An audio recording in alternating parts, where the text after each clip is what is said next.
All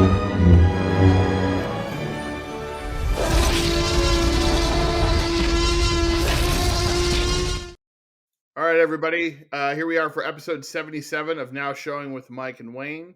Wayne and I are going to talk about Leonardo DiCaprio movies this week. He has been working in the business since he was a child. I think he's become one of the best actors working in Hollywood, if not the best actor working in Hollywood today. Wayne, what are your initial thoughts on Leonardo DiCaprio? I mean, quintessential talent. I mean, you cannot even. He hasn't.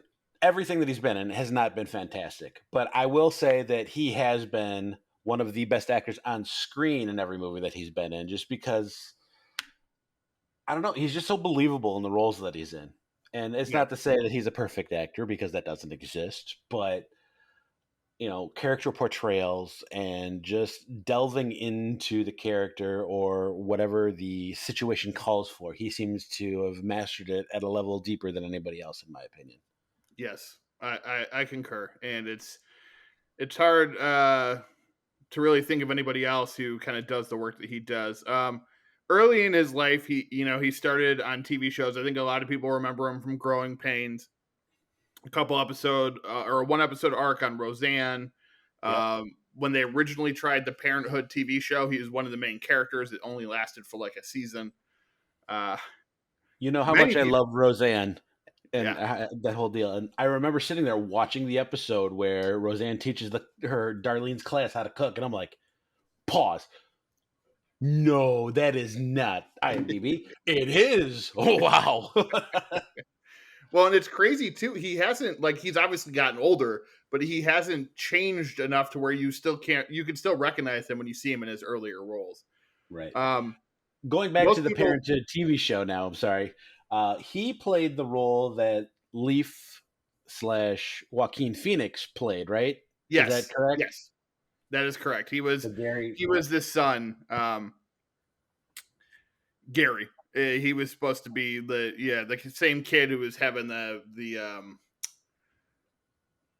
problems of growing up into a teenager, as Joaquin Phoenix was back in. You mean he was the one experiencing the growing pains? Yeah. Yes. He was on 23 episodes of Growing Pains, so I think a lot of people remember him from that. Not many people know his first movie was Critters 3, a cheesy horror film from the early 90s. He then followed that up with this tiny role in Poison Ivy with Drew Barrymore.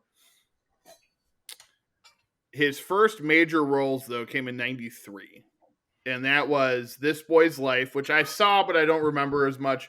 Obviously, the one that I think most people remember, and his first Academy Award nomination, What's Eating Gilbert Grape. Right. He started with Johnny Depp. It's a great overall cast, too. And he played Arnie, the mentally challenged brother of Johnny Depp, who basically everybody spent most of their time trying to keep track of because he got into hijinks. And he was really fantastic in this role. And I think it showed people early on of his range and what he was going to be able to do. Yeah, and very believable portrayal. And, I mean, it's hard enough for an adult to capture the essence of what a mentally challenged person experiences and goes through, but for somebody who is 13, 14 at the time, I don't even know how old he was at the time when he made this, and just to capture the innocence of this character without overacting or doing too much, it was incredibly impressive. As we learned from Tropic Thunder, that's playing that type of a role is a fine line. You could go too far. And I think he found the right balance for it, to not make it laughable, and to make people care about this character. And I think it's definitely a reason I return to watch it more and more, each year.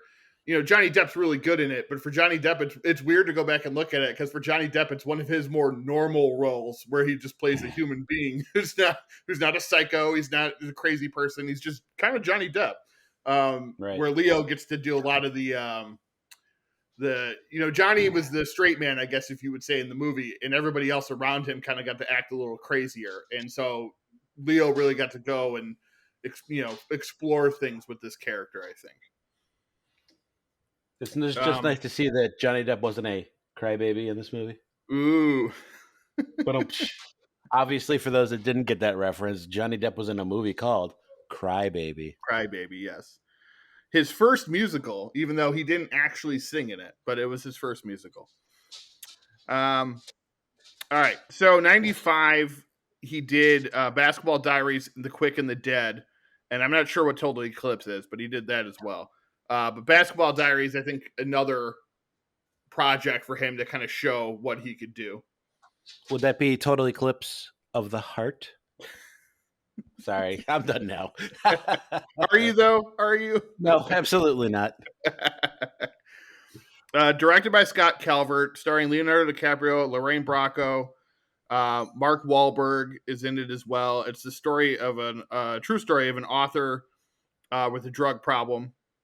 I believe the book is actually written by the guy based on his growing up and his just coming up as kind of a coming of age story of someone who had a drug problem. And it's really kind of a step away from What's Eating Gilbert Grape. So it was, early in his career, we got to see so many different sides of him that I don't think people really recognize, because we'll get to a movie where everyone kind of started to notice him in a minute here. But before then, he really did some interesting work. And this is another one where he really was very vulnerable in this role.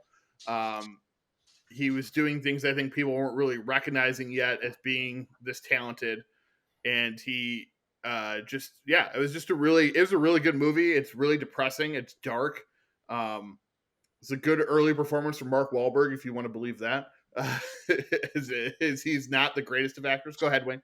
I never realized that this is a precursor to The Sopranos either. Holy cow.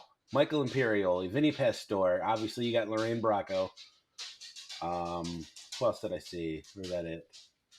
Just interesting. And I forget that Juliette Lewis is in it, because she doesn't immediately come to mind to me for me. Yes. Bruno Kirby, obviously. It's like, oh, yeah. You forget that everybody's in this. I forgot to mention she was also in What's Eating Gilbert Grape, too. So back-to-back movies with her.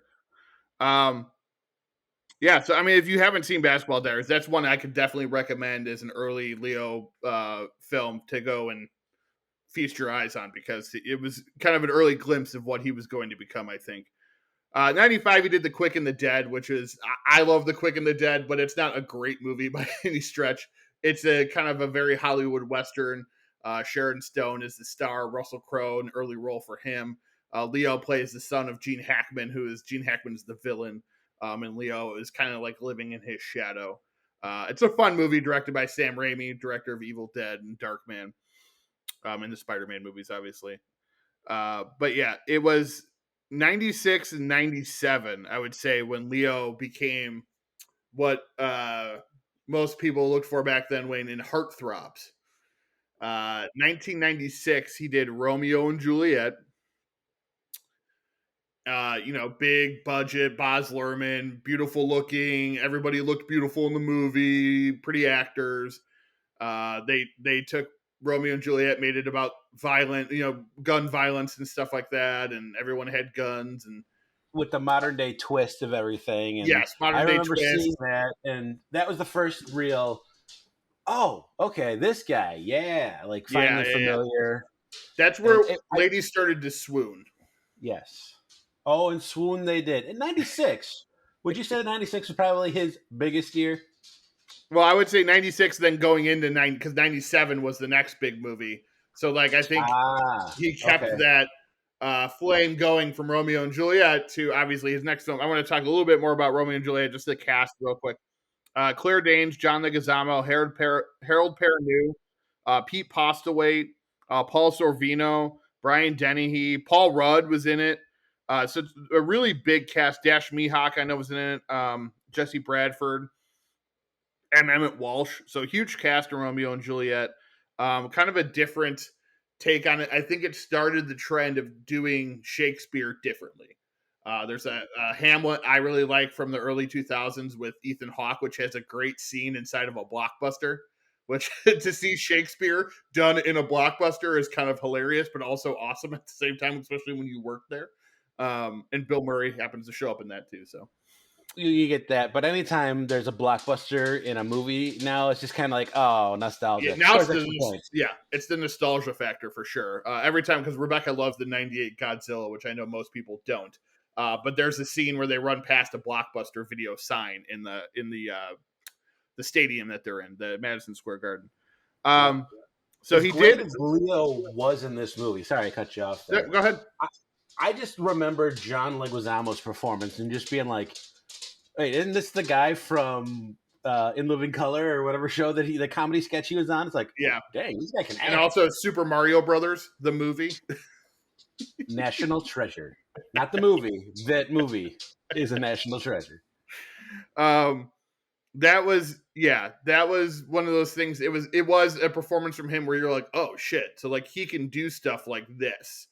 So it was nice to see someone other than Leo kind of shining in this movie, because again, in this one, Leo kind of had the Johnny Depp role where he's the one that it has to be like the character that we all recognize and love, where everybody else gets to have fun and play.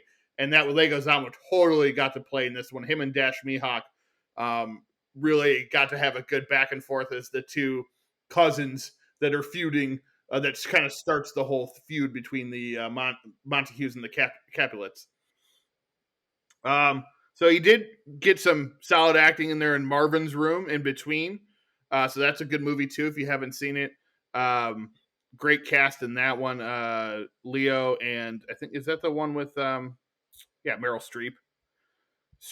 DiCaprio, De Niro, Diane Keaton. I mean, you can't go wrong with that freaking cast. So, but he then catapulted into, Leoness and the handsome guy, and when he did Titanic. And Titanic was the movie that I think definitely put him on the map as the heartthrob, like solidified his heartthrobness. Interesting fact about this movie, both Leo and Mark Wahlberg tried out for Titanic and Boogie Nights. And Leo, and they both recommended each other for the opposite movie. So Mark was like, Leo would be really good in Titanic. And Leo said, oh, Mark would be really good in this movie. And that kind of led to their, them both getting those roles. And those are very, I think, career-defining roles for both actors.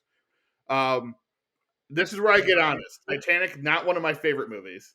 I think Leo could have pulled off Boogie Nights. I don't think Mark Wahlberg could have pulled off Titanic. Exactly. I totally agree. You're going to get, Jack, I feel like I'm flying. What? What?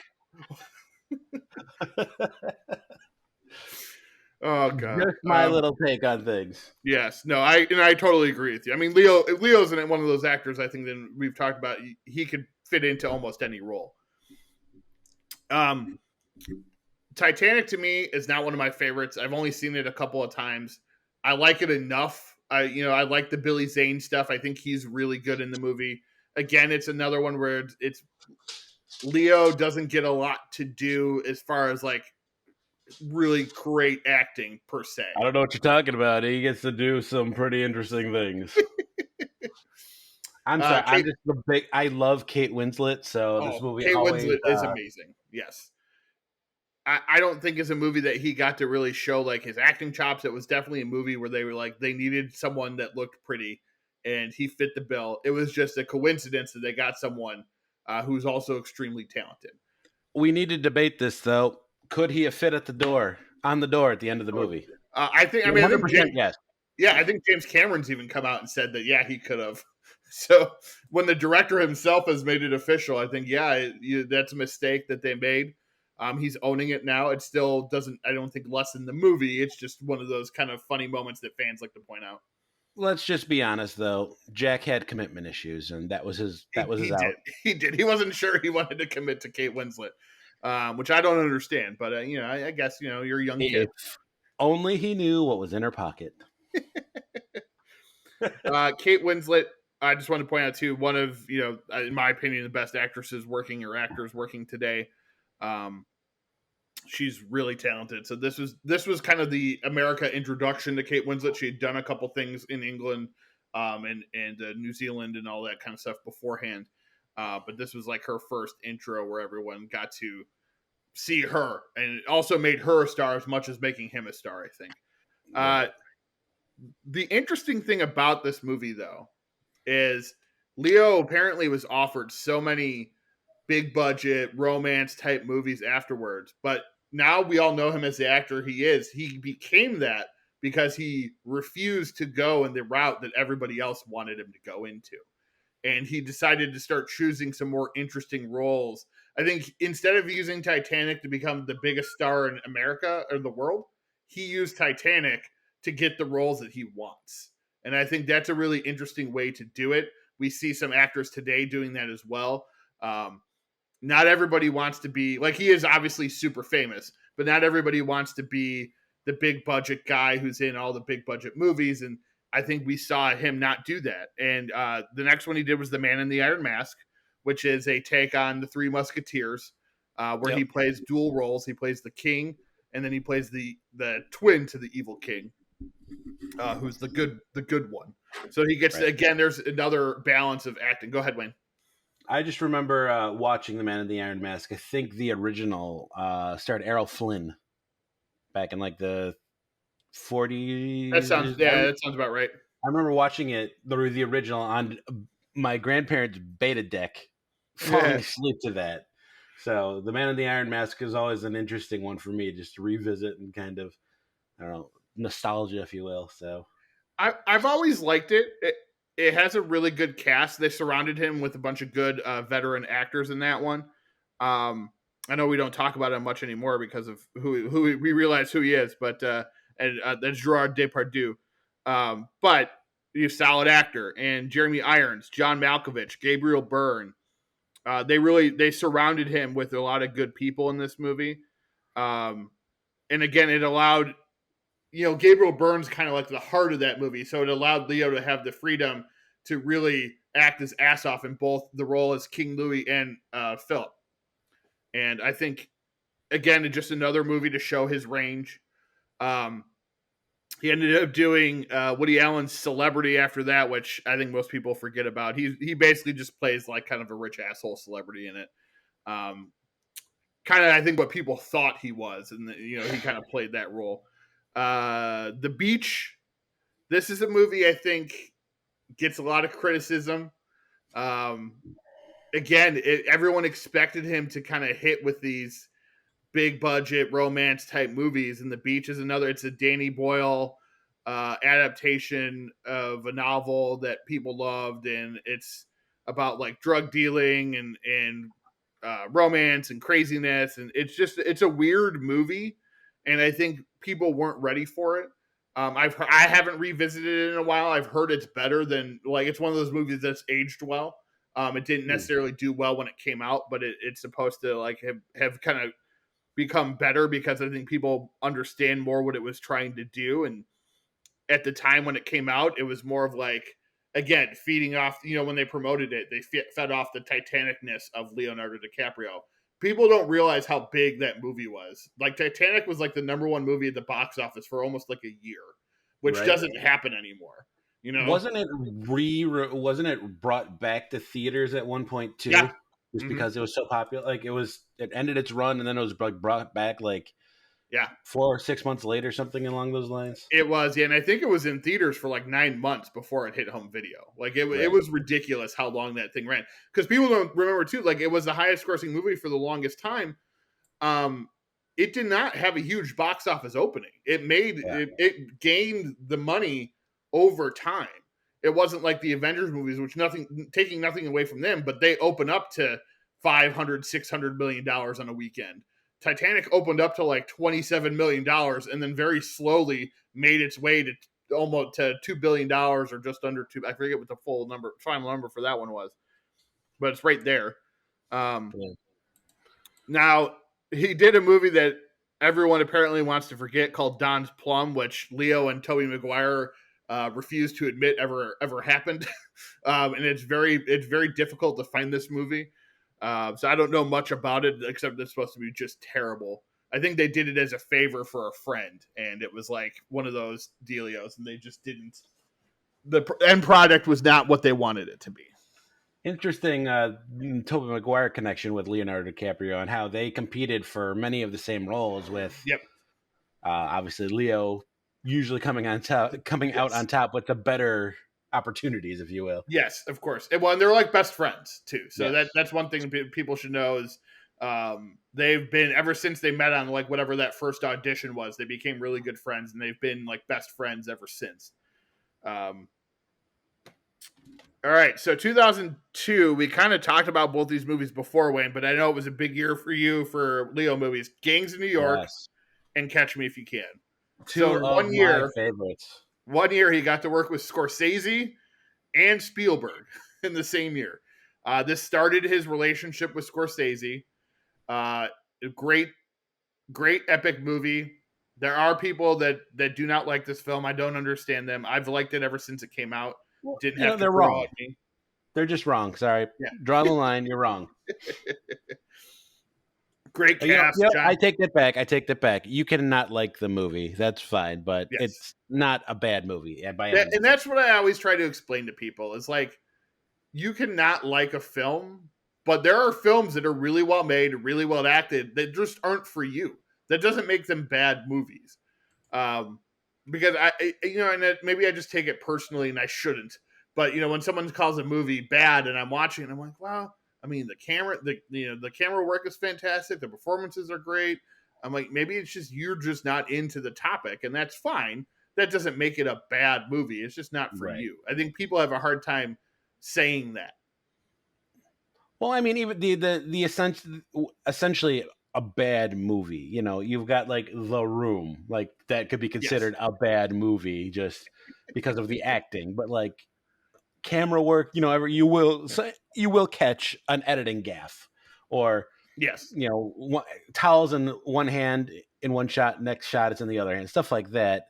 Okay, yeah, oopses, but that doesn't make it a bad. Like, no, not really at all. diving into what makes a movie bad, but obviously not tumbling down that rabbit hole, because between you and I, we could talk about that for the next hour, and we will bore our listeners to death. Yes. Well, and I think it's good coming up. This is a tease for the next segment. And I think in both the movies we review this week, I think you could say that about both of those films. So we'll get into it when we get into it. But I think both those movies are going to be very polarizing come award season. So yeah, Gangs of New York, great cast: John C. Reilly, Liam Neeson, of course, Daniel Day-Lewis. I mean, amazing in everything, and one of the greatest actors of his or any generation. Just to have those people in that movie. Cameron Diaz, who I thought she did a fine job. She wasn't great, but I thought she did a fine job. For her performance didn't take away from the film. Yeah, it's a little different role for her. It's not something that she's normally used to. I'm sure that's why she was not really believable, but hey, whatever. Yeah.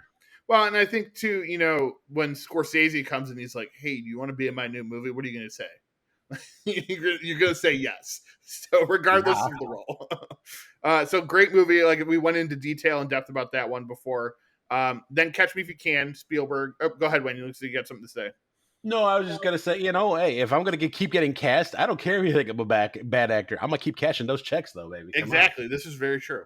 Granted, me personally, I would take a pride in wanting to give the best performance I possibly could give, but hey, do what you do. Well, and in her defense, maybe that was the best performance that she could possibly give. That's that's something that not everybody is as talented as everybody else. So I think I've seen The Mask, sir. I know what she's capable of. Yeah, because The Mask is really relying on her acting talents. I think, I'll be honest, and this is someone who takes I like the Oscars and I watch all the performances and I try to judge who in my opinion gave the best performance and whatnot.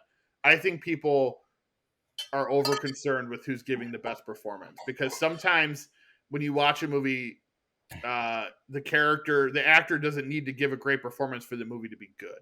As long as they're believable enough and the role suits them enough, I'm okay with every once in a while a line sounding flubbed or not sounding great, because they, it just, the movie itself can make a bad performance kind of like not matter, is what I'm trying to say, I guess. You're right.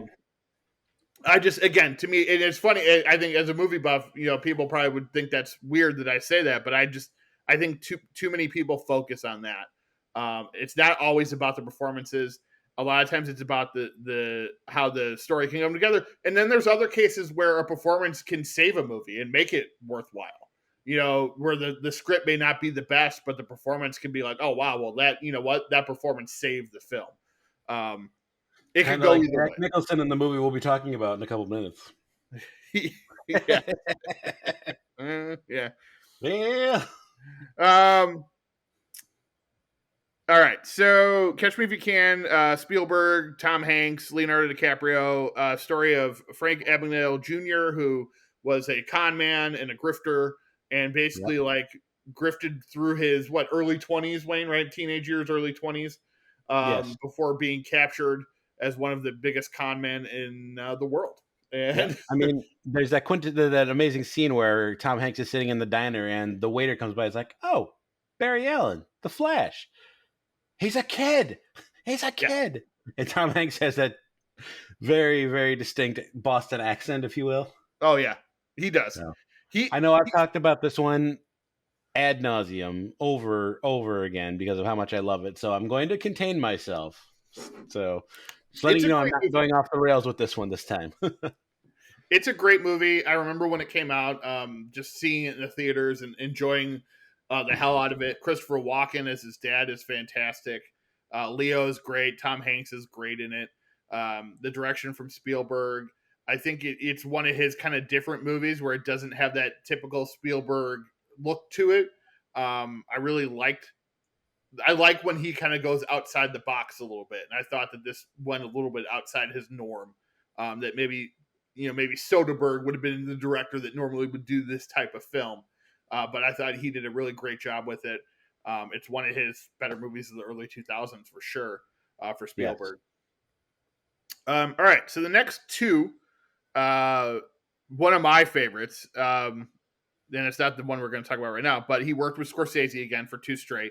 Aviator, which Aviator is a movie I would argue is not the best movie. Could have been better plotted, better scripted, but the performances of Cate Blanchett, Leonardo DiCaprio, and the rest of the cast, I think, save this movie and make it worth watching. Yes. It's really two different movies when you break it down. Yeah. Young, oh gosh, Howard Hughes, Howard and Hughes, yep. then Howard Hughes going crazy. Yeah. So It just really, like you're right. Yeah. anything and everything change. It is him at the top of his game, and then him just losing his shit the last half of the movie. Yes. And they handled it very well. Scorsese did a great job directing it. Like I said, I think it's a movie that I think bored a lot of people. But for me, it was the performances that kept me watching, and I think they bring it around in the end to make it a recommend. It's not their best movie. Scorsese and him have worked together a lot. They're still working together. But it is definitely, I think, worth watching if you haven't seen The Aviator, especially for his performance and Cate Blanchett's performance, which she won the Oscar for Best Supporting Actress. All right, so the next one we talked about before, but I love The Departed. And Scorsese, Leo, Mark Wahlberg, you get Martin Sheen, Matt Damon, Alec Baldwin, Jack Nicholson, Ray Winstone. Nicholson does get it's in a interesting performance from Nicholson because he's great in it, except for when he tries to do a Boston accent. Like those are his worst moments. But they're also, I think, some of the most quotable moments from the movie because of how kind of awful he is at doing the Boston accent. Yep. Which Well, is it's one of our favorite pastimes at when we used to work together. We're just walking by. What could I use you for? Just I could just see him and Scorsese on set doing it, and then Jack just being like, "Martin, that's the best you're getting out of me. Take it and move on." like that's the take right there, Marty. Let's just move on already, okay? Well, and so what's interesting too about this movie, so we already talked about how much we love the movie, but I'll give some little backstory. Apparently with Nicholson, a lot of the stuff that he did was improvised. So when he's in the porn movie theater with the giant dildo, like that's all improvised. Matt Damon had no idea like that was going on. He's like, "What the hell is happening?" And he's like turned around, like, "Oh my god, it's Jack!" And there were a couple other moments too that he added the lines. Like I think when one of my favorite parts is when they shoot the couple, him and French shoot the couple on the beach, and then he shoots her. He goes, "Eh, that one fell funny." He felt Fran- funny. Yeah, she fell funny. He mentioned something in Francis. You need serious therapy. Like just those moments, I think, really bring the movie together for me and for his performance. The movie itself is just fantastic. The soundtrack, the performances, the directing. I know people don't like the over the top metaphor at the end with the rat, but I get tired of people like, "Oh, let's remove the rat let's petition to move the rat from The Departed." I'm like, just let it go, people. Yes, it was Scorsese kind of hitting the head on the or hitting the hammer on the head Nail on the head. Yeah, that whatever you just said. That's what it was. But he felt it needed it, and he put it in there. And that was a decision he made. It wasn't his best decision. I still think the movie is a masterpiece outside of that, and one of my favorites of his. Granted, it's not needed, but for those people that are really sick, why is there a rat running across that railing in front of the government building? I don't understand. This is very true. There are probably a lot of people that didn't get it. So, I mean, look at the times we live in now. All right, so he then followed that. The same year was that 2006 was another big year for him. He was in Blood Diamond from Edward Zwick. Underrated movie. It really is, and I think because Departed came out that same year, it kind of got overshadowed because I think Blood Diamond was first, and then The Departed came out, or they came out around the same time. And The Departed was similar to something like Titanic, where it just kept making money into the new year. Whenever it came out in 2006, it made money well into 2007 because it was that popular. It overshadowed how great Blood Diamond was. Edward Zwick directed it with Leo, Jaman Hansu, Jennifer Connelly. Let's see, Arnold Vosloo. Just a great overall cast. Leo and Jennifer Connelly and Jaman Hansu were fantastic in that movie. Just a really, really good movie. Him working with another great director. He kind of made his career after doing Titanic. He basically jumped from like great director to great director, and this is just another one. Any other thoughts on Blood Diamond, Wayne? Just Leo's performance, the accent that he gives is completely believable to the character. It's like, you're looking at Leonardo DiCaprio, but it's like you're so I don't know. I'm enveloped by like everything that's going on, and just like he's this character in this. Just fantastic job, underrated film. Just bringing to light just the vileness of the gem and diamond market and whatnot. Just holy cow, like just straight up like, murder. These aren't people. These are just assets, if you will. Like, okay. Let's see. 2008, he got to work with two more great directors, and I almost said Francis Ford Coppola. That's not true. Ridley Scott, Body of Lies. I think a very forgettable movie. Him and Russell Crowe. It was okay. It's nothing special, but it's him working with Ridley Scott, and Ridley Scott's a great director. But Ridley Scott is one of those directors that can be very hit or miss. And I think in this particular situation, it was a miss. But it was an interesting miss. It definitely, him and Russell Crowe give good performances in the movie. It's just kind of a mess, I think. It's been a while since I've seen it, but I only saw it one time, and I was like, yeah, I'm good. And then that same year, he worked on Revolutionary Road with re-teaming with Kate Winslet, but also working with Sam Mendes for the first time, I believe an only time. I love this David Harbour movie. Yeah, the David Harbour movie, yes. The David Harbour movie or the Michael Shannon movie, because Michael Shannon was nominated for Best Supporting Actor for playing the son of the next door neighbors, and he was kind of crazy. Really great performance from him. I actually saw this movie in theaters by myself. It was one of those I'm going to go see the new Sam Mendes movie because I'm a huge fan. I love American Beauty and Jarhead, Skyfall, and this was before Skyfall, but still, I was like, I'm gonna go see it. I love Leo, I love Kate. I really liked this movie. I thought it was really good. It's really about marriage and family and drama. It's a heavy, heavy, heavy film. Yes. Everybody I thought was really good in it. It's a little bit of a different performance from Leo because you don't like him.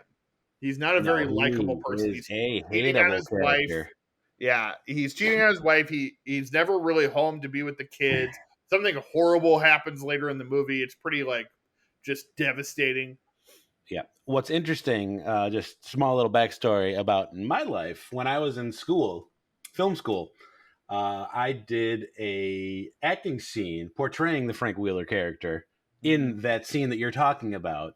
And I have, little to no acting experience, and I'm asked to portray this powerful scene with like a very, very talented actress who very much carried my ass through it. But they needed to, it was for a directing one class, so you needed to like, set the stage and the scene, and it just, I tried my best, but just this movie always will have a little special place in my heart for Yeah. me, if you will, because when they presented it and we as the actors had to be there as guests to this class, and I was actually complimented on how well I did for not being an actor. And Oh, good. while I could have taken it as a backhanded compliment, I was like, oh, at least you didn't hate it. So yeah, I just remember reading what was asked of me and then relating back to this film and that scene. It's like, Leo ain't got nothing on me. Leo and Kevin. Nailed it. Nailed it. Yeah, so that's a really good movie. I think if people missed it, definitely go check it out. He took a year off, and then he came out with 2010, working again with Scorsese, and I think an underrated film, and that's Shutter Island. A lot of people dismiss this movie. I really like this movie a lot. It's a great psychological horror film. I think people don't realize that's what it is when you go into it.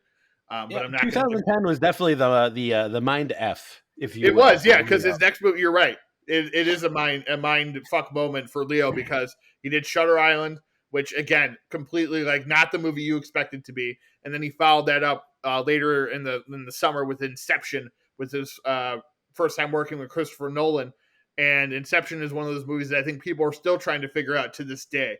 What happened? How did it end? Was it they go to all the actors. They go to Michael Caine, like, "Hey, you were there. What happened? How does this movie wrap up? What's the point of it?" I really love Inception. I think visually it's stunning. The Yes. plot can be a bit confusing, but I think if you pay attention enough, that you'll understand it. Great cast: Joseph Gordon-Levitt, Leonardo DiCaprio, Elliot Page, Tom Hardy, Ken Cillian Watanabe. Murphy, huh? Ken Watanabe. Ken Watanabe, fantastic in this movie. Just a great, great cast. Really just a fun movie, I think, to watch. I haven't seen it in a while, so I would like to watch it again soon. Really Completely good. forget that Tom Berenger is in this movie. Is Lucas he? Oh, Haas. yeah, that's right. Oh, my God, Yeah. you're right. Pulling a Quentin Tarantino going and pulling people out of the 80s. Right.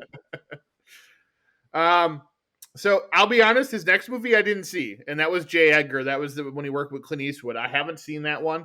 I heard it wasn't great. That's why I haven't watched it. So, Yeah. Wayne, No. thoughts? For historical value and reference to the character, yeah. But it just, I wasn't entertained. I was like, type thing, because Yeah, it's lengthy and it feels longer than it actually is. So that's not giving it any compliments, if you will.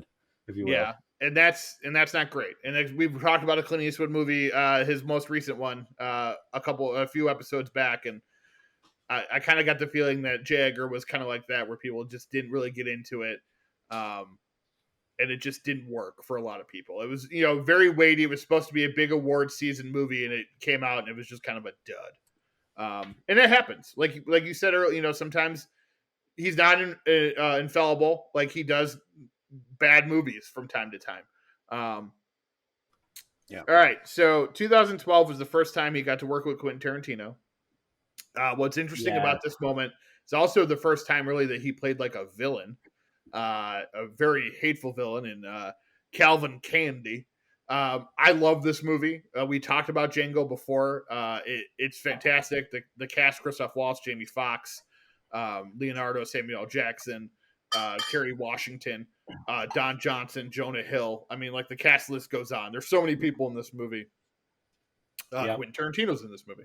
There's that interesting story from Samuel L. Jackson where he had to encourage Leo to be more forceful with the use of the N-word. I don't know if you remember this or if we've talked about this before. Obviously, for us crackers, it's a little bit of a sensitive subject, knowing that that's not our word and whatnot. But it's interesting, just the whole thing is encapsulated with how Samuel L. Jackson's like, kind of I don't know. I just found it interesting that someone as talented as Leo needed to be coaxed, or so it needed to be pulled out of him, if you will. I think it's still obviously it's a sensitive topic for a lot of people, and I think it's okay too to be kind of hesitant at first, because I always wonder, like, what would it take for me to take that type of a role where I have to be this hateful person, a slave owner. Like, I always go to 12 Years a Slave with Michael Fassbender. One of the most interesting character slave owners ever, probably because it was played by Fassbender. If you cast any other just normal white actor in that, it just seems probably like a caricature of a slave owner. But he really made that character so hateable and so believable that you're just like, Jesus, like, what does it take to get to that? And it's the same with Leo. Like, what does it take to get to that level?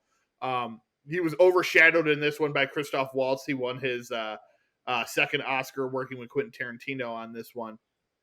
And see, that's where I would like. Yeah, I agree, but it Christoph Waltz was such a likable character. I think that it was more palatable to get that Academy Award like relationship. Like, hey, we like this guy. Whereas, like, are we going to give it to the mean old slave owner?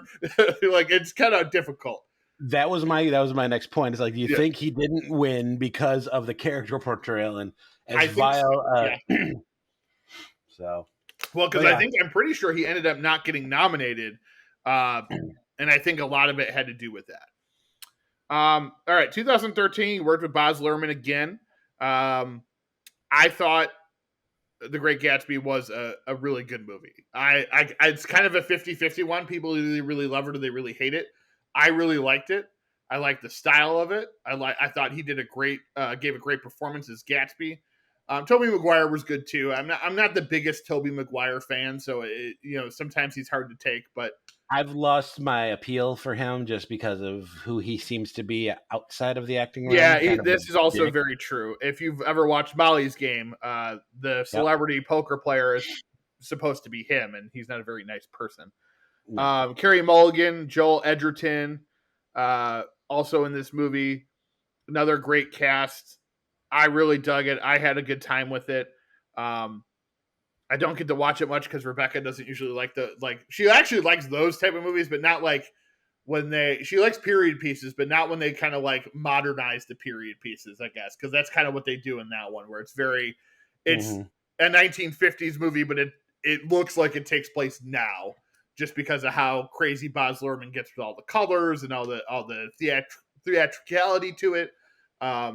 It feels more like a modern story, but I like it for that, and I like his style of movies. I'm not big into musicals, so I was glad when they didn't make it a musical because I thought maybe that's where he would go. But I liked it. Wayne, what are your thoughts on The Great Gatsby? See, when I initially saw it, and I think I saw it in theaters, I was with a girl, so I was obviously more focused on her than the actual film, which is a crime, obviously. I haven't revisited it since, so I really can't give an honest opinion about it. Okay. So 2013, yeah. And I say girl, I mean my wife, obviously, just to make sure that everybody's clear. I actually made Miranda go see this. I was just like, wait a minute, I'm getting confused. I'm looking at the date. I'm like, oh wow, this sounds really bad. I was with my wife. Anyway, so we cleared that up. Yeah. So it's one of those things I think people should revisit. It's a really good movie. The Wolf of Wall Street, that same year, reteaming again with Martin Scorsese, incredible. I've watched this movie a handful of times. It's almost 3 hours long. It never feels like it's 3 hours long. Great cast: Kyle Chandler, Jonah Hill. Let me bring it up real quick. John Bernthal. Great role for him in that one. Yes. Jonah Hill, his second Oscar nomination. Margot Robbie, obviously, that was her breakout role. McConaughey, who could forget him? He had that one scene in the movie that he really owned. Rob people were Reiner. calling for him to get nominated for Best Supporting Actor for that. They scene. were, yeah. That was the year he won for Dallas Buyers Club too. There were lots of consideration for him getting a double nominee that year. Jon Favreau, Jean Dujardin from The Artist was in it as well.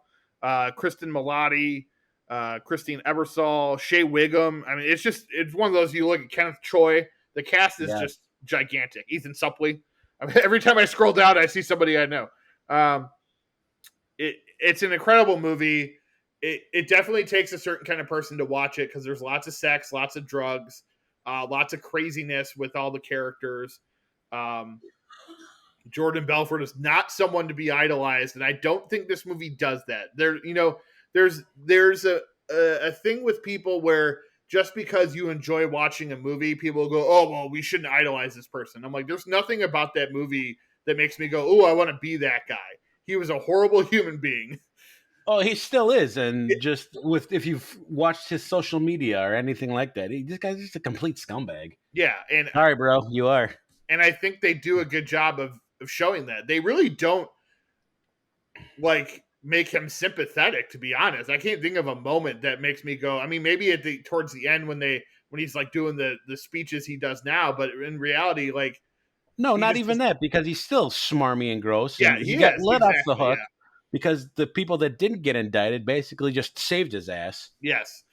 And so this movie was one of the first times I think people got upset that he lost. Leo lost. I was, for sure.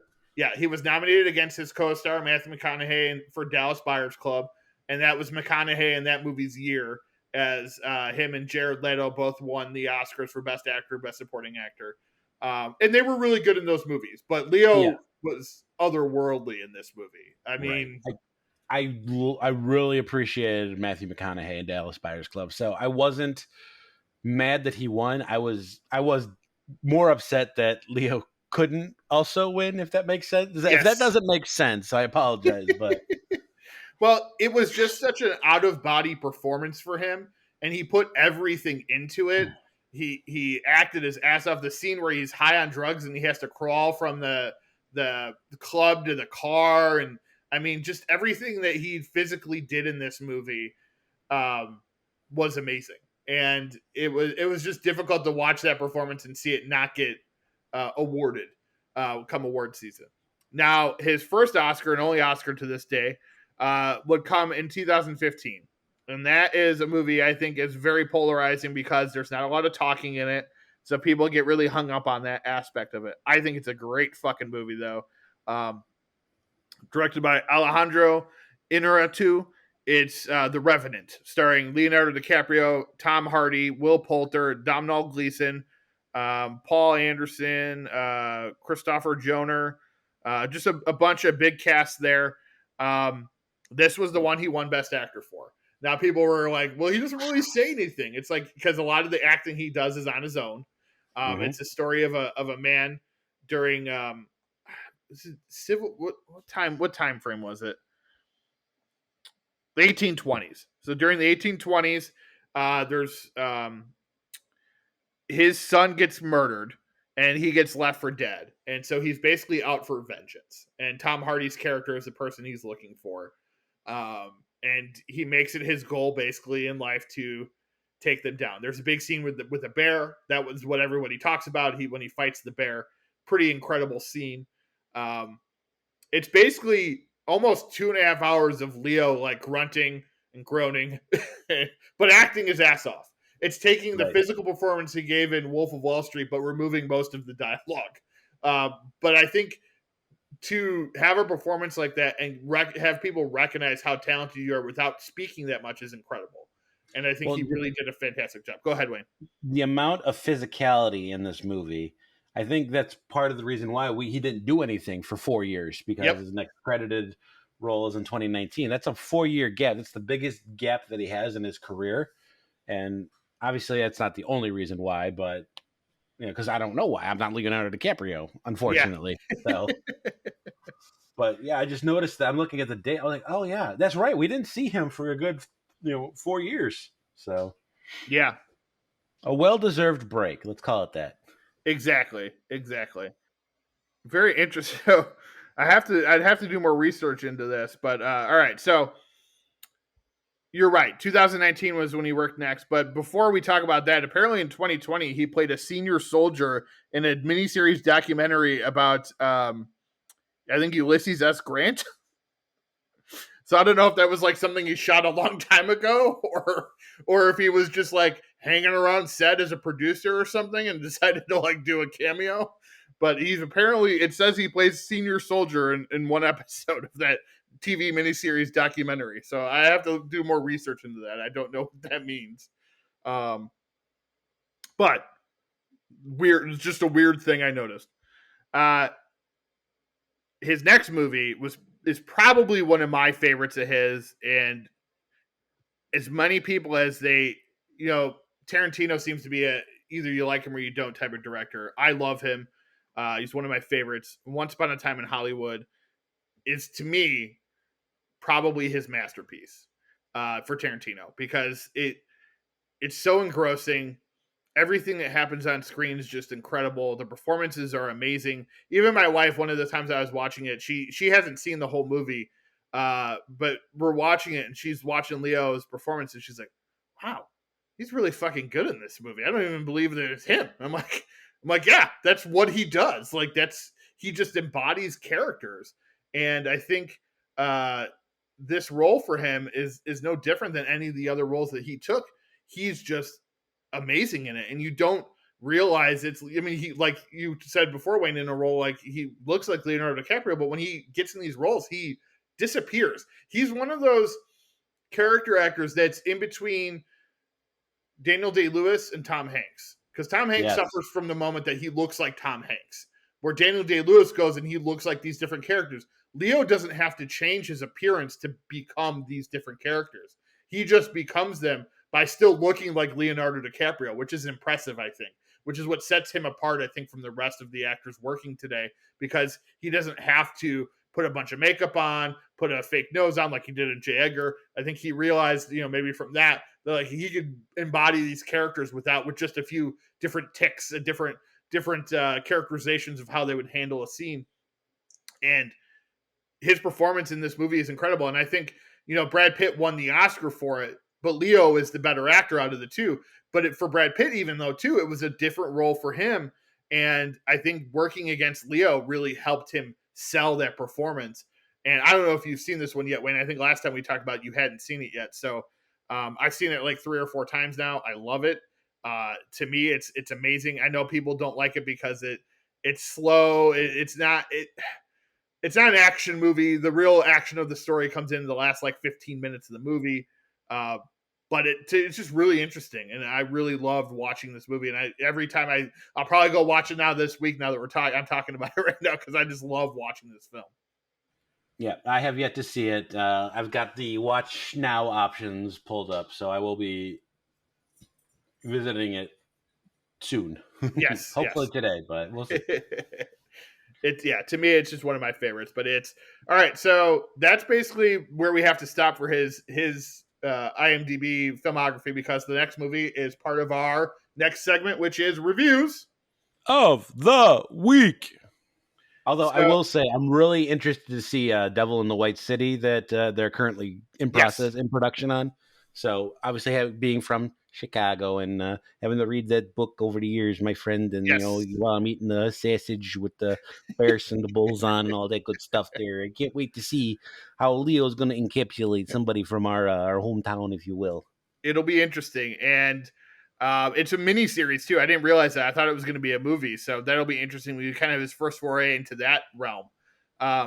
And then he's got also The Killers of the Flower Moon from Scorsese, which will be on Apple. Apparently, he's playing Theodore Roosevelt coming up, and a movie called The Black Hand which I think that's directed by somebody big too. There's no director attached yet, so just Leo. Maybe Leo will direct it. I don't know. He's never directed before. Yeah, so reviews of the week, we talk about, newer movies, usually sometimes older ones. This week, they're both new, both Netflix originals. And this one is a very polarizing film already. It's very heavy on the satire, if you know what I mean. Very heavy. Reminded me, people are going to come at me for this, but it reminded me a lot of Doctor Strangelove, which I believe is a movie that when it came out, people did not like. People did not get. They didn't understand the comedy. They didn't understand what they were going for. They were confused. It was a Stanley Kubrick film, but yet it was supposed to be funny. So I think, this one, I think people were expecting to be funny. Maybe it's not as funny as they thought it was going to be. It's not a straight up comedy.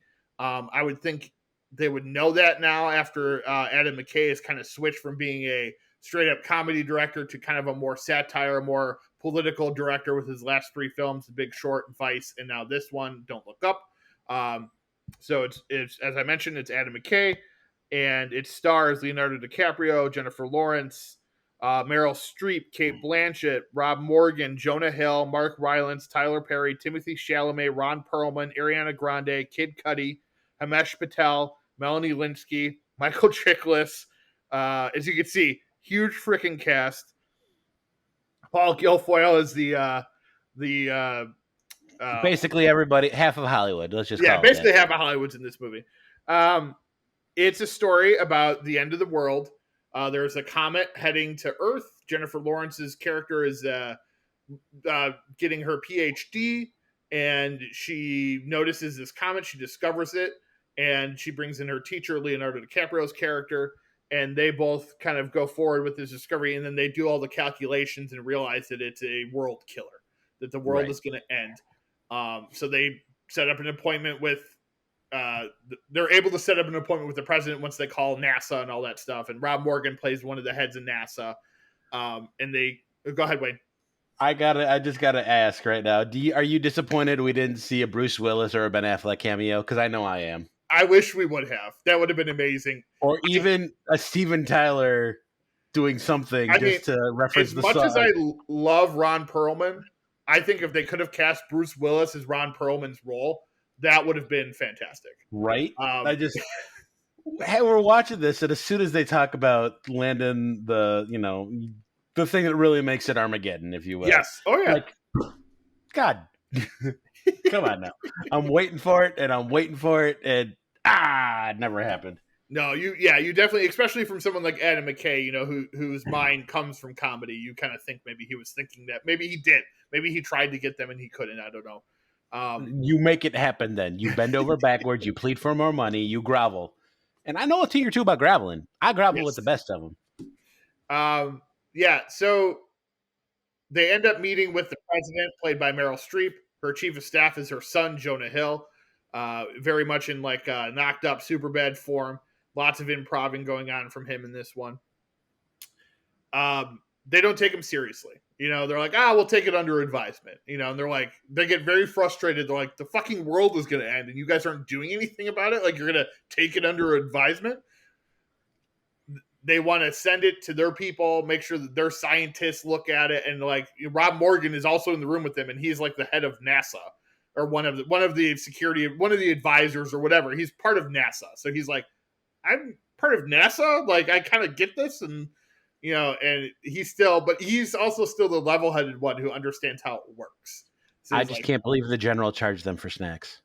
That's who Paul Guilfoyle played. That part was pretty hilarious. And there's a scene where he gets snacks and he tells them it's $10 a person, and so they give him the $10. And I think Rob Morgan gives him $20, and he's like, I'll pay you back.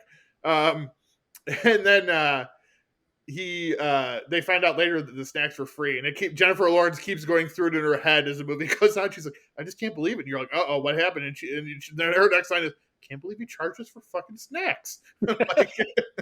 You're just like, it's just a funny joke that keeps coming up.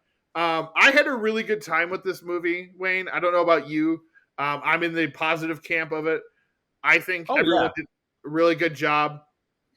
I understood the satire. I got it. I really It did leave me fearful at the end though, because of the society we live in today. It's very believable that this could happen. That people would not believe what they see, which is kind of what we live in. Go ahead with your thoughts. Sorry. Just the fact that an Elon Musk could convince the government not to save the planet because we could potentially profit off of it if we live. It's like, I know nobody can see me making my face right now, but it's just a face of frustration and just shock at the same time. It's a beautiful face. It's a lovely face. It's the greatest face you've ever seen.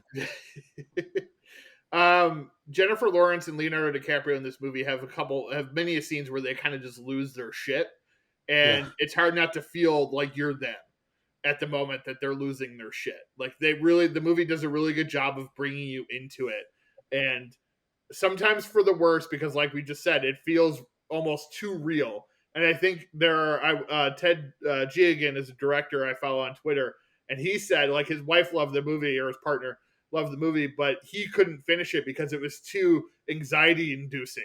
Like it was just too much for him to handle of what was happening and how everyone was reacting. And basically, again, you have a couple people screaming to the roof, call it Chicken Little. The world is going to end. The world is going to end. Nobody believes them. But in reality, this is a movie about the world ending. There's no Bruce Willis coming in to save the day. There's no Ben Affleck. This thing is going to happen, and it's about the refusal of people to believe our own fate. And it really, I don't think it's a perfect movie, but I think it really does a good job of taking a mirror and showing us our own society. Is it over exaggerated at times? Sure, but that's what movies do. That's what TV shows do. But it's not as over exaggerated, I think, as people think it is. I think the people that are saying that and saying it's not believable aren't paying attention. Or are those people that are like, we all just have to listen to each other's opinions? And it's like... Or they're the people that's like, I ain't going to look up. No, sir. I ain't going to do what people tell me. And they want me to use that thing they call the logic. No, sir. Yes, exactly.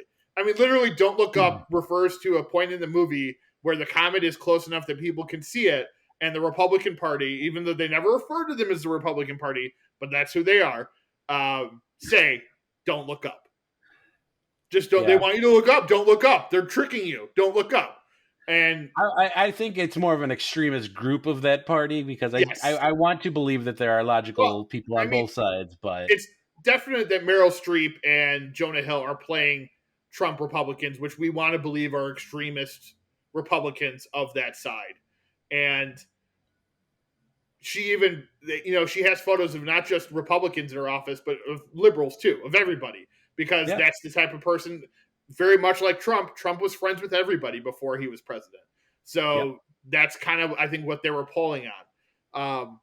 So it's definitely, it is very liberal. But see, here's the thing though. Everyone likes to say that we're so liberal and we're so left. I don't think that's it. I think it's just like, I don't look at myself as I don't try to look at myself as being liberal. I try to look at like just what's right. Like listen to science. Don't be racist. Try to be nice to everybody. But also don't accept like, oh, well, everyone has different opinions. Well, if your opinion is that you're a racist piece of shit, then I don't want to hear your fucking opinion. So, like, you know what I mean? Like, I saw something the other, everyone likes to post those memes like, remember when we used to just have opinions? And I'm like, yeah, but, it's one thing to be like, I think this movie sucks. I think this movie, that's an opinion. It's another thing to be like, I don't like people because they're black. Like, to me, that's an opinion I'm not going to get behind. And I don't want you to say it. So my thing is, the thing that was anxiety inducing for me for a little bit is because there are stupid people on both sides of the political spectrum. And they're going to be like, well, we can't tell the truth because how will that make me look? And that's on both sides, I think, unfortunately. Oh, it is. It totally is, yeah. And I think Mark Rylance, who plays the Elon Musk type character, I think he's supposed to be liberal because he's for progress. He's for things moving forward. But at times he does things that only rich people do, which then makes you think, is he for, even though he votes the way I do, is he really the same type of person that I am? And probably not. And he just, he embodies that role really well. I think he's not as funny as I think he was trying to be, but he does a good job of being that character, of being Elon Musk as a person who I really don't like. And they kind of take everybody to task here, and maybe that's why some people aren't getting on board with it. It's definitely going to be one of those movies I think that makes it all the way to the Oscars, but it's going to be one of those ones that people go like, "Why is it even nominated?" I hated that movie, but I really liked it. I enjoyed it. So right. Well, it's a fair assessment, or it's a fair attack on everybody, and there's not just one group saying. Exactly, I agree. All right, so Wayne, what was your final rating for this one? I'm gonna go with a 7. Okay. Not the best thing I've ever seen. It was entertaining enough, but just I don't know. I just feel like 7's a good landing spot for it. I don't really have anything against it, but it didn't blow my socks off either. Yes. One last thing I want to say too is I meant to touch on this was I thought, because seems to be some differences of opinion of Leo's performance. I thought his performance was amazing. Some people think that it's one of the worst that he's ever given. I think I got to jump in on that right there. How? Like, again, I did not see Leonardo DiCaprio. I saw Dr. Mindy. Yes. I mean, I know, I understand they're upset that the character had an affair and everything, but yes, he's not a good person, and I think that's kind of the point of the movie. But the acting role that Leonardo DiCaprio did, like, just people. Yeah, I know. I thought him and Jennifer Lawrence really shined in this, and I think it'd be interesting to see if they get nominated. I don't know that they will, but I'd like it if they did. I would give it an 8 out of 10. I've kind of gone back and forth between a 7 and an 8 all week. But I really liked it. I liked what it did. I liked it was definitely much better than Vice, which was McKay's last movie. I don't think it's as good as The Big Short. I think The Big Short is his best non-Will Ferrell comedy that he's directed.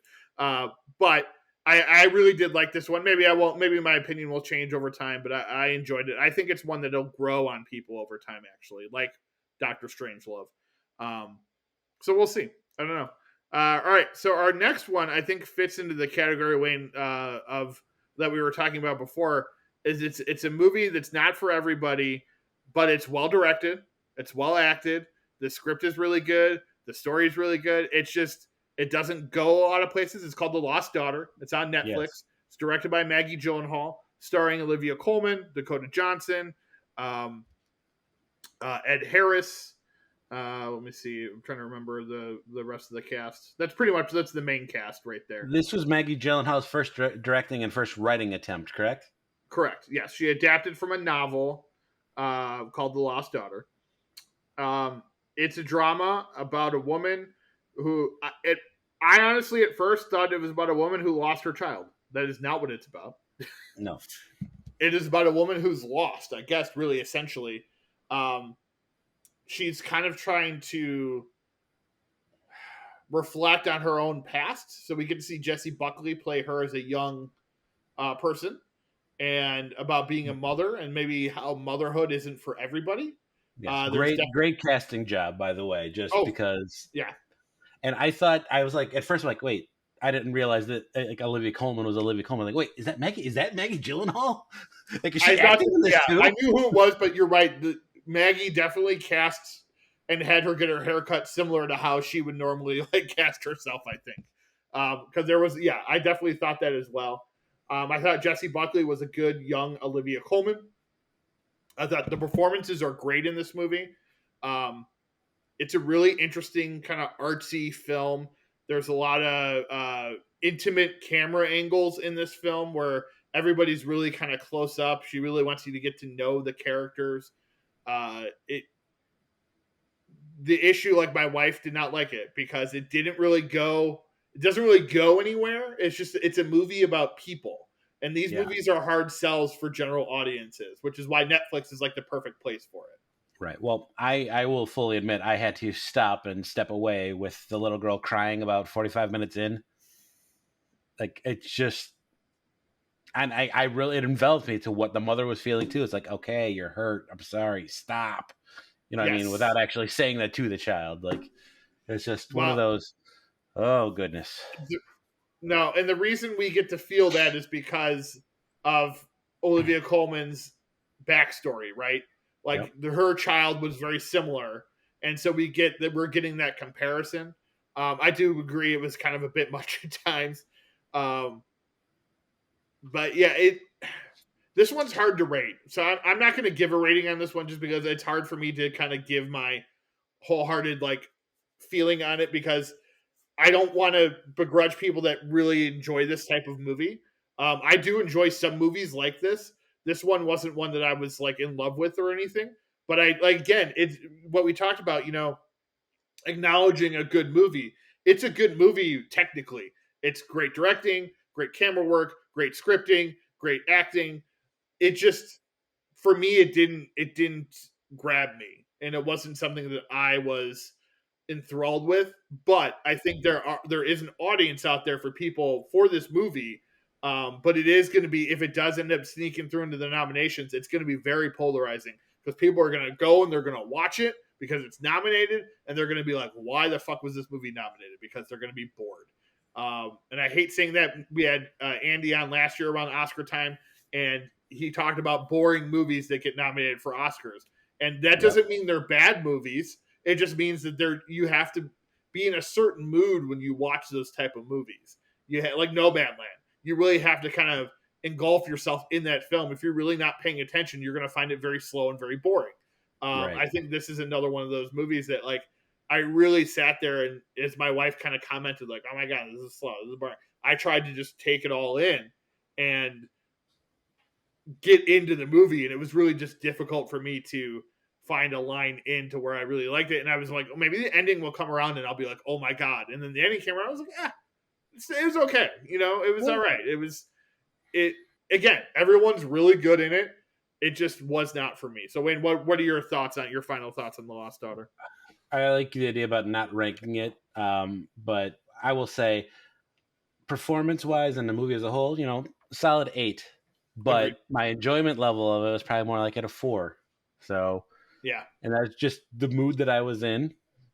Like again, that's not saying that it's bad or there are issues with it. It's just it's not it's not something that I will revisit or particularly enjoyed.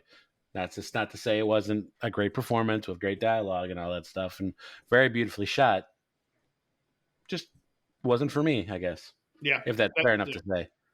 That's exactly how I would emphasize it. Like it's just not for me. But if it sounds like it's for you, watch it. It's on Netflix. It's about 2 hours long, so not too long. But it I will say at times it did feel long. Um, but yeah, no, it's again, it's one of those movies that I think we're going to see a lot of talk about come Oscar season, which is right, which we're in really. Um, so, and I think I don't think it got a Best Picture at the Golden Globes, which I know we're not really paying attention to anymore because they haven't got their shit together yet. But I believe Maggie Gyllenhaal did get a Best Director nomination out of it from the Golden Globes. So it'll be interesting to see if she pulls that off come Oscar time. Um, like I said, technically it's a really well-made movie. It just is one of those things that if you're not into the story, you're not going to be into this film.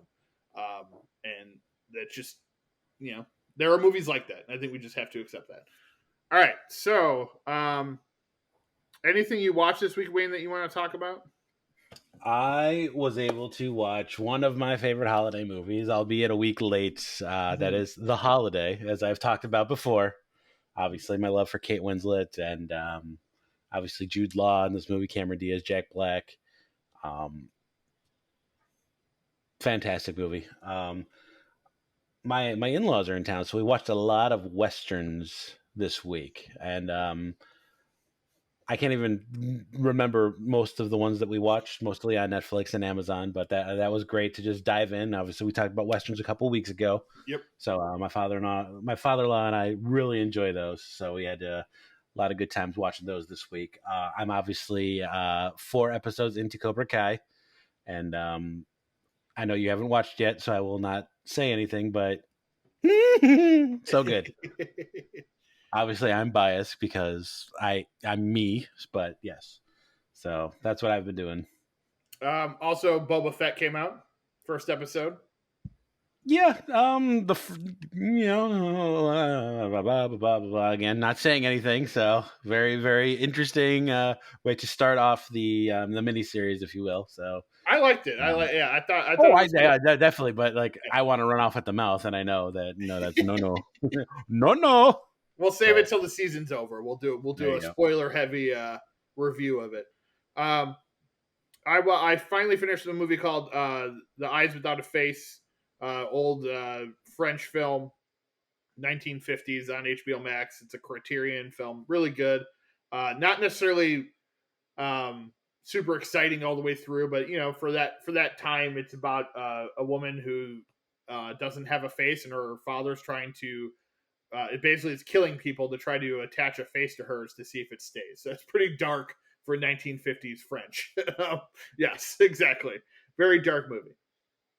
The Empty Man, which is a horror film that's on HBO Max right now, or HBO and HBO Max probably, with James Badge Dale. It's pretty good. I liked it. It's kind of like a cult type thing.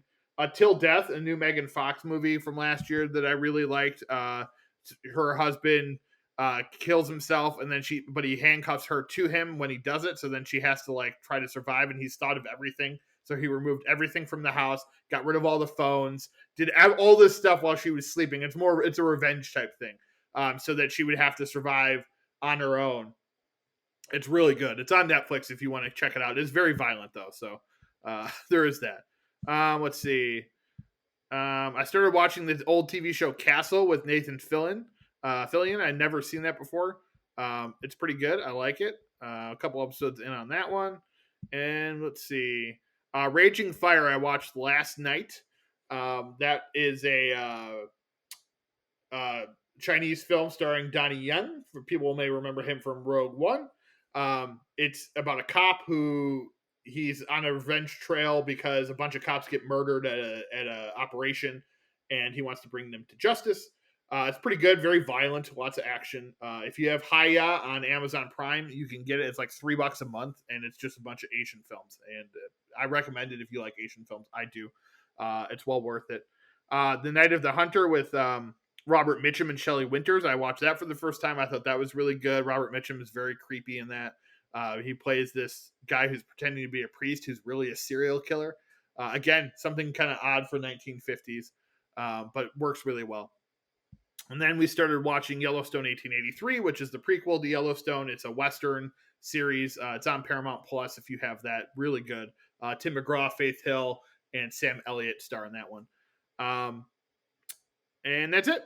So I'm going to get on to the news and notes, which I don't have a lot this week, actually. So we're going to wrap up, but we're going to talk about some deaths in Hollywood, Wayne, that happened, and one big one. Yeah, obviously, we need to talk about one of the most heartbreaking ones, I believe. Yes, right now, we're definitely going to talk some deaths real quick. News coming out. I'll cover this real quick just because we got a lot more of the death to talk about.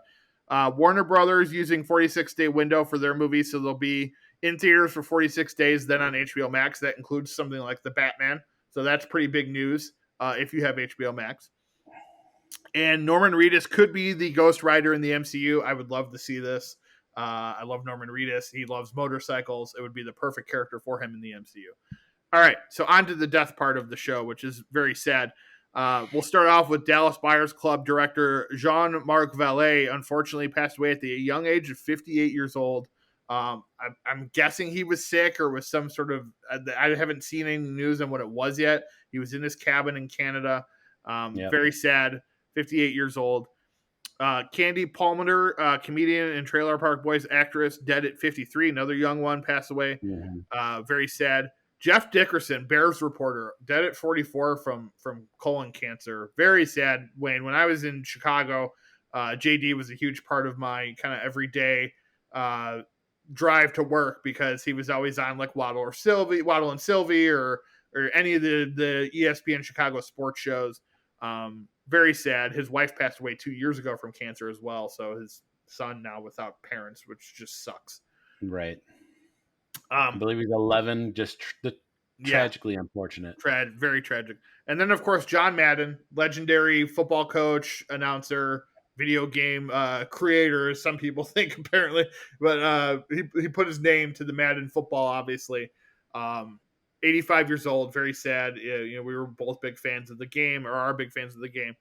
But 2021 wouldn't leave us without one of the greatest tragedies of the year on the very last day, and that is the unfortunate passing of Betty White, Yes, who was 2 weeks before her 100th birthday. Yes, exactly. About 17 days away from being 100 years old. And while Betty White was 99, so she was old, so obviously I think we all kind of understand. Maybe we don't want to believe it, but we understand how a 99-year-old can go to sleep and not wake up. It still hurts because of how great she was, how funny she was, how kind of like resilient she was. It seemed like, her agent said it's very sad because it felt like Betty White would be alive forever. So the fact that she passed away, it hit everybody, I think, like a ton of bricks on the last day of 2021. My wife was upset. My sister was upset. Everybody, even though I was like, but she was 99, they're like, unacceptable. And I'm like, okay, I get it. She touched a lot of people in many ways. And she was kind of a hard... and she would appreciate that. A classic Betty White comic. She would appreciate that joke.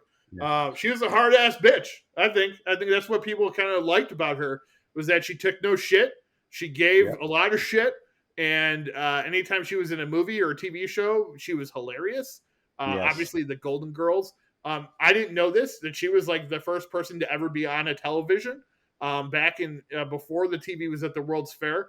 Her and a friend from high school did an operatic performance that was streamed, that was put on television just as a test. So like no one saw it, but she was the first person to like ever be on TV. And then she made a career out of it. So that's, I think, pretty impressive to have that thing kind of accidentally happen to you or incidentally happen to you and then turn it into a career, starting as long ago as 1949. So. Yeah. Aside from the Golden Girls, which obviously everybody knows her from, I got, was it 2008, 2009, The Proposal with Ryan Reynolds and Sandra Bullock. She was fantastic at that. Amazing. And then obviously every place she popped up. The Snickers commercial. Oh yeah, I have to bring up one of my favorites, or one of Rebecca's favorites too. Lake Placid. It's a movie with Bill Pullman and Fonda. Jane Henry, Bridget Fonda. And always the one we forget. Yeah, she plays the old lady who feeds her husband, who died already, to the alligator or crocodiles in the lake behind her house. And she's hilarious.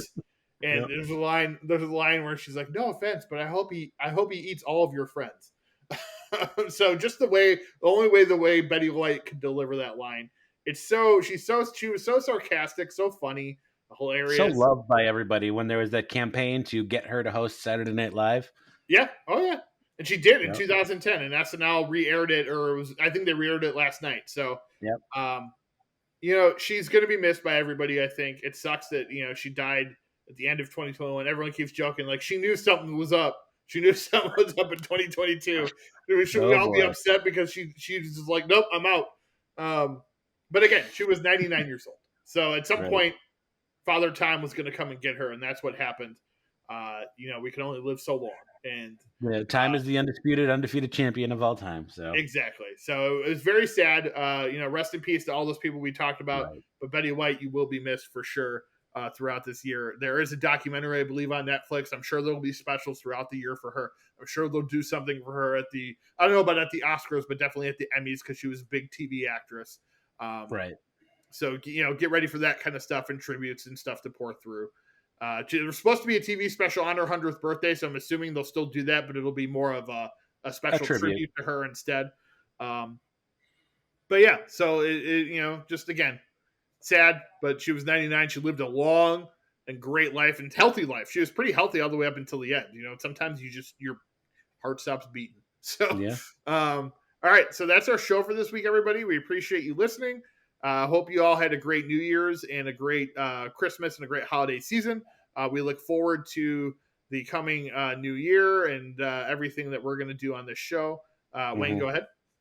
I just want to say that it's fantastic that we open up 2022 with all of you guys listening to us. We appreciate it so very much, and let's just try to be there for each other and make this the best year we possibly can. Exactly. I couldn't have said it better myself. All right, everybody. Thank you for listening to Now Showing with Mike and Wayne. Ronald Reagan, the actor? Hasta la vista, baby. Hey, everybody, we're all gonna get laid.